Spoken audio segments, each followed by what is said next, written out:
လာပါဒီနေ့လေးခီတီရဲ့တငယ်ချင်း LV ဝိုင်းက Christmas လက်ဆောင်လေးပေးတာပါ Merry Christmas ဆိုပြီးလက်ဆောင်လေးပေးတာအကြောင်းကဖောက်ကြမယ်အတူတူ unboxing လုပ်ကြမယ်အေးဆိုအပေါ်စတစ်ကာခွာရလာမသိဟဲ့ဖိုင်ဟိုချစ်စရာလေး pink cake လေးဆိုကြိုက်တယ် pink လို့ pink နဲ့ green နဲ့ purple ရဲ့တအားကြိုက်မနာစမစတစ်ကလေးရဒီသားဒီအပန်းအောင်ဟိုလေးပဝါလေးလည်းပဝါတော့မဟုတ်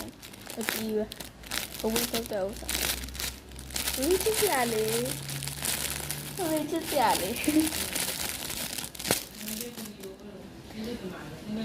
တငယ်ချင်းခလီကိုဒီကနေပြောလိုက်ပါတယ်တကယ်လို့ဒီဗီဒီယိုတွေ့ရဆိုရင်လည်းကျေးဇူးတင်ပါတယ်လို့ချစ်စရာလေးပါပန်းအောင်တပတ်ကလေးမှဒီဥစ္စာဖွင့်လာ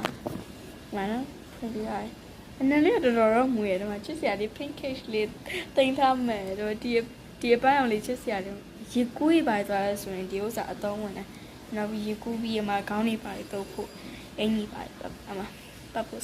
အစင်ပြေပဲတကယ်ချင်းကလေးကိုကျေးဇူးတင်ပါတယ်လို့နော်ဒီမှာချစ်စရာလေးအားလုံးမတတာဒီနေ့တော့ကတော့အဲ့လောက်ပဲတတာ see you next time bye